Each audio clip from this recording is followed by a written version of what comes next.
Hello बच्चों, आज की इस वीडियो में हम करने वाले एनडीए के कंप्लीट प्रोबेबिलिटी के फॉर्मूले और कॉन्सेप्ट को रिवीजन। तो सबसे पहले समझते हैं बच्चों प्रोबेबिलिटी होता क्या है। प्रोबेबिलिटी का मतलब बच्चों फेवरेबल आउटकम अपॉन में टोटल आउटकम। जो भी आपके फेवर में ऊपर लिखाएगा, जो टोटल आउटकम होगा वो नीचे लिखाएगा।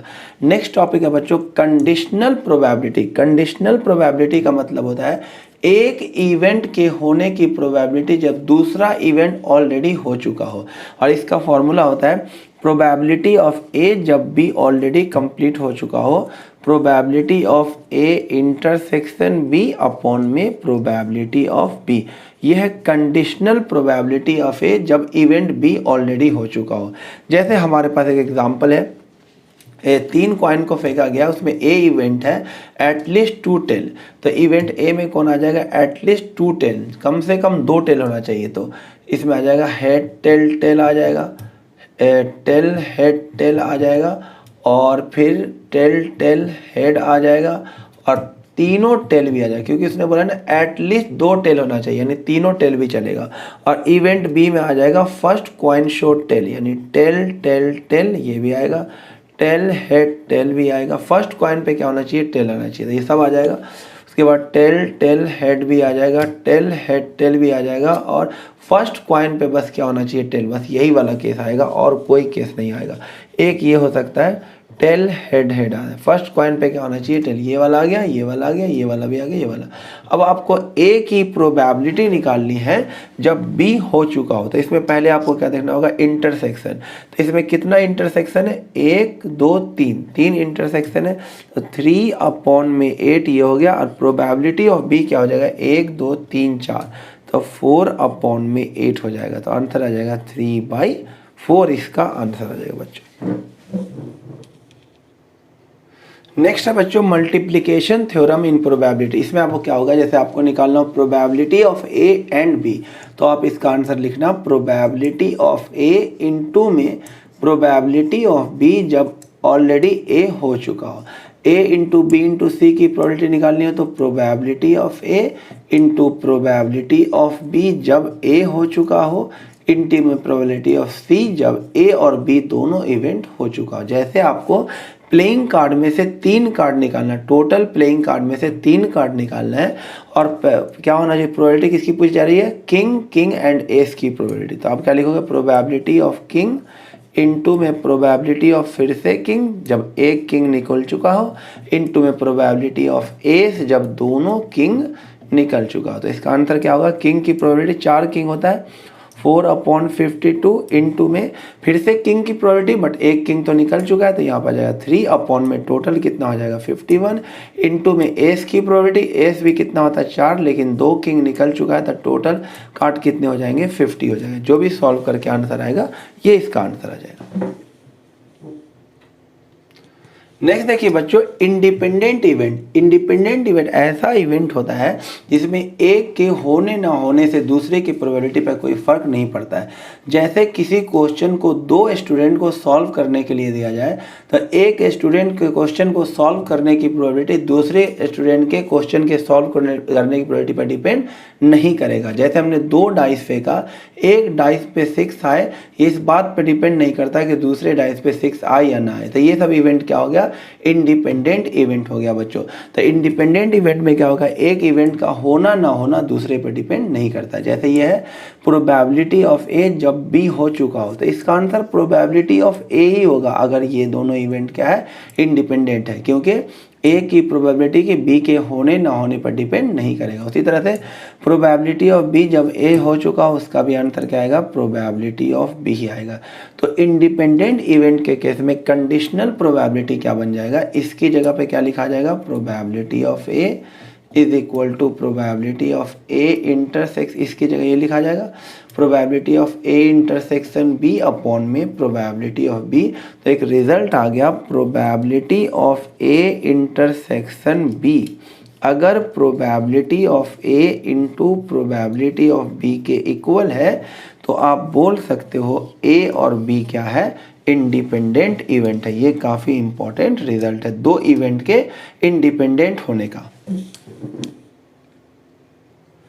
नेक्स्ट देखिए बच्चों, अगर दो इवेंट ए और बी इंडिपेंडेंट होगा तो क्या कंडीशन हो जाएगा, probability of A intersection B क्या होगा, probability of A into probability of B, और ए कॉम्प्लीमेंट इंटरसेक्शन बी की प्रोबेबिलिटी भी क्या हो जाएगी, probability of A complement into probability of B complement. ये सब कब होगा, जब ए और बी इंडिपेंडेंट होगा। तो इसे भी क्या लिख सकते हैं, probability of A complement into probability of B. ये अलग अलग हो जाएगा जब ए और बी क्या होगा, दो इंडिपेंडेंट इवेंट होगा। देखिए बच्चों, नेक्स्ट इवेंट कॉन्सेप्ट देखिए, किसी इवेंट के होने प्लस नहीं होने की प्रोबेबिलिटी का सम क्या होता है, 1 होता है। यानी किसी के मैच जीतने की प्रोबेबिलिटी अगर 0.3 है तो उसके हारने की प्रोबेबिलिटी कितनी होगी, 0.7। यानी किसी भी इवेंट के होने नहीं होने के प्रोबेबिलिटी का सम क्या होता है, 1। प्रोबेबिलिटी क्या होगा, मिनिमम क्या होगा, 0 होगा या उससे ज़्यादा होगा, और 1 या उससे क्या होगा, कम। प्रोबेबिलिटी किसी भी इवेंट का इसी के बीच में लाई करे, ना तो नेगेटिव हो सकता है ना तो 1 से ज़्यादा हो सकता है। जिस इवेंट की प्रोबेबिलिटी 1 होगी उसे हम बोलेंगे श्योर इवेंट, वो होगा ही होगा। और जिस इवेंट की प्रोबेबिलिटी 0 होगी उसे बोलेंगे इम्पॉसिबल इवेंट।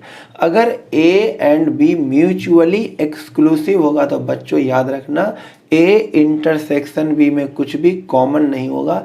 यानी कि प्रोबेबिलिटी के केस में लिखे तो ए इंटरसेक्शन बी की प्रोबेबिलिटी क्या होगी, 0। कब, जब ए और बी म्यूचुअली एक्सक्लूसिव होगा। उसी तरह ए और बी अगर एग्जॉस्टिव इवेंट हुआ तो उसका यूनियन पूरा सैंपल स्पेस आ जाएगा। तो इसकी जब हम प्रोबेबिलिटी निकालेंगे ए यूनियन बी की, इस केस में जब वो एग्जॉस्टिव इवेंट हो तो प्रोबेबिलिटी कितनी आ जाएगी, 1 आ जाएगी। यानी श्योर इवेंट होगा ही होगा। नेक्स्ट देखो बच्चों क्या है, De Morgan law. De Morgan law क्या बोलता है, probability of A union B का होल कॉम्प्लीमेंट क्या हो जाएगा, प्रोबेबिलिटी ऑफ ए कॉम्प्लीमेंट, और यूनियन हो जाएगा इंटरसेक्शन बी कॉम्प्लीमेंट। उसी तरह ए इंटरसेक्शन बी का कॉम्प्लीमेंट की प्रोबेबिलिटी क्या होगी, प्रोबेबिलिटी ऑफ ए कॉम्प्लीमेंट, अब ये इंटरसेक्शन है तो यूनियन बी कॉम्प्लीमेंट हो जाएगा। बच्चों याद रखिएगा, ए एंड बी को बोला जाता है ए इंटरसेक्शन बी, ए और बी को बोला जाता है A union B, A but not B को बोला जाता है A minus B, B but not A को बोला जाता है B minus A. Neither A nor B का मतलब होता है A complement intersection B complement. A minus B को ऐसे भी ले सकते हैं, ये ए है ये बी है, ये वाला हिस्सा क्या होता है ए माइनस बी, तो ए, और ये वाला हिस्सा होता है ए intersection B.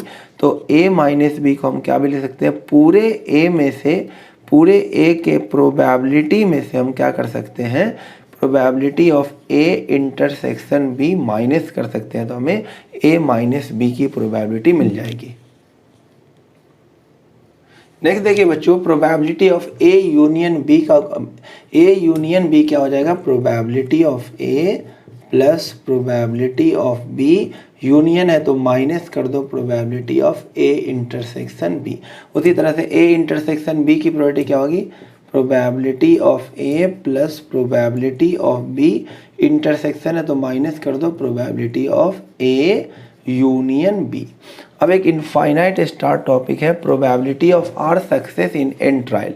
Probability of R success, इसका फॉर्मूला हो जाएगा एन सी आर, सक्सेस की पावर n माइनस आर, यानी सक्सेस की पावर r और फेलियर की पावर n माइनस आर। ये फॉर्मूला आपको याद रखना है। इसमें भी 2 एग्जाम्पल लेके और क्लियर कर देता। P है प्रोबेबिलिटी ऑफ सक्सेस, और Q क्या है probability of not success, N क्या है टोटल नंबर ऑफ ट्रायल, और R क्या है नंबर ऑफ सक्सेस। अभी 2 एग्जाम्पल लेके इसे और क्लियर कर देता हूँ बच्चों।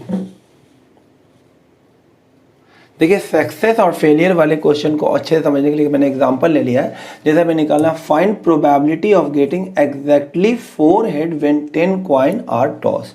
जब 10 कॉइन को टॉस किया गया तो एग्जैक्टली 4 हेड आने की प्रोबेबिलिटी, यानी कि यहाँ पे हेड आना हमारा क्या हो गया सक्सेस, और हेड नहीं आना हमारा क्या हो गया फेलियर हो गया।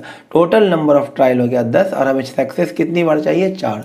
तो इसका फॉर्मूला हो जाएगा probability of x is equal to 4 success, ये हो जाएगा NCR, यानी 10C4, ये हो गया 10 में 4 सक्सेस, सक्सेस की प्रोबेबिलिटी क्या हो जाएगी 4 और फेलियर की प्रोबेबिलिटी क्या हो जाएगी 10 माइनस 4 यानी कितनी हो जाएगी 6। तो ये हो जाएगा 10C4 सक्सेस।